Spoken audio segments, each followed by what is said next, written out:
मेहनत लगती है। सपनों को सच बनाने में हौसला लगता है। बुलंदियों को पाने में बरसों लगते हैं, जिंदगी बनाने में और जिंदगी फिर भी कम पड़ती है। रिश्ते निभाने में दूसरों का बुरा सोचने वालों का कभी भला नहीं होता। हमें अपनी गलतियों की सजा भले ही तुरंत ना मिले, लेकिन कभी ना कभी जरूर मिलती है। झूठ का कोई भविष्य नहीं। वो आपका आज शायद सुखद करे, पर कल तो बिल्कुल नहीं। हमेशा सत्य और धर्म के पक्ष के साथ खड़े रहें। पहले ही आपको अकेले तो ना रहना पड़े। श्री कृष्ण कहते हैं, गलतियां कीजिए, वो तो सबसे होती है, पर कभी किसी के साथ गलत ना कीजिए। जहाँ तेरे अपने तेरा हाथ छोड़ेंगे, वहाँ मैं तेरा हाथ थाम लूंगा। कर्मभूमि की दुनिया में शर्म सभी को करना है। भगवान सिर्फ लकीरें देता है, रंग हमें ही भरना है। कोई भरोसा तोड़े तो उसका भी धन्यवाद कीजिए, क्योंकि वो हमें सिखाता है कि भरोसा बहुत सोच समझकर करना चाहिए। तुम सच का साथ दो, मैं तुम्हारा साथ दूंगा। मनुष्य अपने विचारों से ऊंचाइयां भी छू सकता है और खुद को गिरा भी सकता है, क्योंकि हर व्यक्ति खुद का मित्र भी होता है और शत्रु भी। जब तक आप जीवन में स्वयं को चुनौती नहीं देते, तब तक आप नहीं जान सकेंगे कि आप में कितनी क्षमता है। श्री कृष्ण कहते हैं, पंछी अपने बच्चों को सुरक्षित जीवन और घोंसला बनाकर नहीं देती, वो उन्हें उड़ने की कला और लड़ने का हौसला देकर आसमान के लिए छोड़ देते हैं। किसी को हराना अहंकार है, लेकिन खुद को उससे बेहतर बनाना संस्कार है। इंतजार तो मुझे उस ऋतु का है जिसमें पानी नहीं दे रहा। प्यार बरसे कठिन परिस्थितियां व्यक्ति के जीवन का अभिन्न अंग इस लिवर स्थिति या व्यक्ति के नियंत्रण में हो ही नहीं सकती।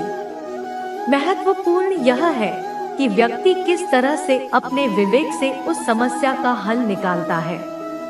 श्री कृष्ण कहते हैं, जो मनुष्य जीवन में सत्य का मार्ग चुनता है, उसका सफर मुझ तक ही आगे समाप्त होता है। सफलता का कोई मंत्र नहीं, यह सिर्फ मेहनत और लगन का फल होता है। कोशिश करें कि जीवन का हर पल अच्छा गुजरे, क्योंकि जीवन अधिक समय के लिए नहीं रहता है, परंतु अच्छी यादें हमेशा जिंदा रहती है। इस संसार में देखने के लिए बहुत सारे खूबसूरत स्थान है, पर सबसे खूबसूरत जगह है बंद आँखों से अपने भीतर देखना। शब्दों के दांत नहीं होते, परंतु शब्द जब काटते हैं तो दर्द बहुत होता है। कभी कभी वह इतने गहरे हो जाते कि जीवन समाप्त हो जाता है, परंतु घाव नहीं भरते। श्री कृष्ण कहते हैं, जिंदगी में ठहराव का सुख तभी मिलता है जब आप जी भर के भटक लिए हैं। इस जमाने में जो मनुष्य मन को अपने बस में नहीं करता, उनको ये मन विनाश की ओर ले जाता है। जिसने भी गीता के वचनों को अपने जीवन में उतारा है, उसने ही अपने जीवन को सुधारा है। जिसे इंसान के मन में श्रद्धा और आशाएं होती है, वो जिंदगी की हर परिस्थिति में जीतता है। तरगत से तीर निकालने वाला हर योद्धा महान नहीं होता, और इस संसार में अर्जुन जैसा धनुर्धर नहीं होता। जब न्याय का फैसला सत्य के पक्ष में ना हो, तो शस्त्र उठाना आवश्यक हो जाता है। आपके द्वारा किया जाने वाला व्यवहार ये दिखाता है कि आपको संस्कार कैसे मिले। कोई भी इंसान जन्म से नहीं, बल्कि अपने कर्मों से बाहर बंद है। मेरा तेरा छोटा बड़ा अपना पराया मन से मिटा दो, फिर सब तुम्हारा है और तुम सबके हो। क्रोध से भ्रम पैदा होता है, भ्रम से बुद्धि व्यग्र होती है। जब बुद्धि व्यग्र होती है, तब तर्क नष्ट हो जाता है। जब तर्क नष्ट होता है, तब व्यक्ति का पतन हो जाता है। जन्म लेने वाले के लिए मृत्यु उतनी ही निश्चित है जितना कि मृत होने वालों के लिए जन्म लेना।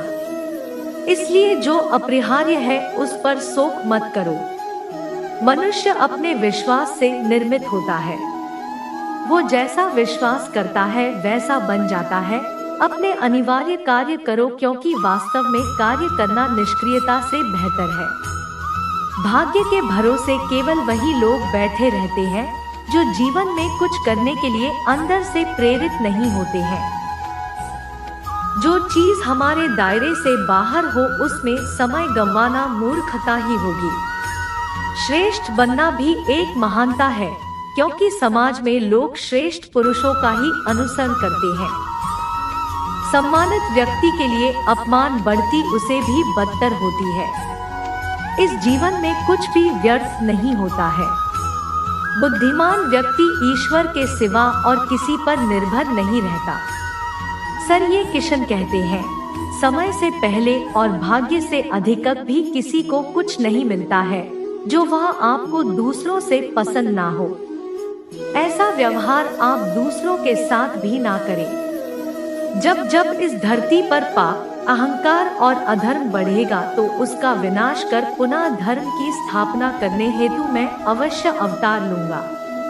मैं भूतकाल, वर्तमान और भविष्य काल के सभी जीवों को जानता, लेकिन वास्तविकता में कोई मुझे नहीं जानता।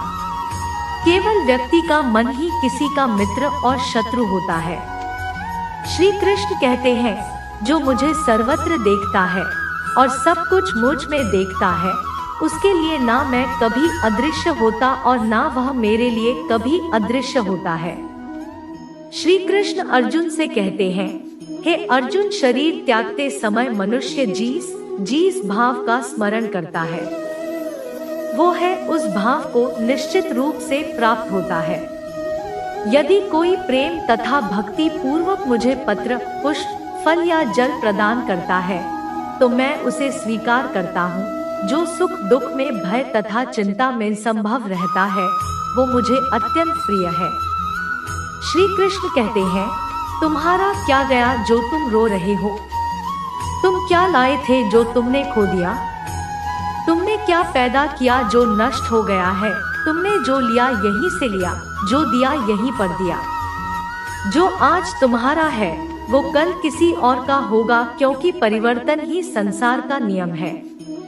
जीवन ना तो अतीत में है ना ही भविष्य में, जीवन तो वर्तमान में एक समय की बात है। एक गांव में एक व्यक्ति रहता था जो अपने जीवन को लेकर बहुत चिंतित रहता था। उसे लगता था कि उसके जीवन में एक बड़ा बदलाव आना चाहिए, जिससे उसे जीवन में किसी भी तरह की परेशानी ना रहे। उसके पास खूब धन हो और उसकी खूब प्रसिद्धि हो, वह जहाँ जाए उसे सम्मान मिले। परंतु उसके जीवन में कुछ भी नहीं बदल रहा था, क्योंकि वह कुछ करने की जगह बस सही समय का इंतजार कर रहा था और समय उसकी कुछ करने का इंतजार कर रहा था। उसकी इसी आदत के कारण उसका मन दुखी रहने लगा। उसके मन में नकारात्मक विचारों का वास होने लगा। उसे हर चीज में कमी नजर आने लगी। जब भी वह उस करने का मन बना था तो अचानक उसके मन में विचार रहा था कि शायद ये काम सही ढंग से नहीं हो पाएगा। उसे लगने लगा शायद वह कुछ करने के लायक ही नहीं है। इसका परिणाम ये हुआ कि उसका जीवन पहले से भी दुख में हो गया। उसे समझ नहीं आ रहा था कि वह इस परिस्थिति से बाहर कैसे निकले, कैसे हुआ। कोई ऐसा काम करे जिससे वह सफल हो सके। दिन बीतते जा रहे थे, लेकिन उसे अपनी समस्या का कोई समाधान नहीं मिल रहा था। उसी दौरान उनके गांव में एक साधु आए, जिनकी प्रसिद्धि दूर दूर तक सब ऐसा कहते थे कि उनके पास हर समस्या का हल मिल जाता है। जब उस व्यक्ति ने सुना कि साधु उसके गांव में आए तो बिना कुछ सोचे समझे अपनी समस्या लेकर तुरंत उससे मिलने चला गया।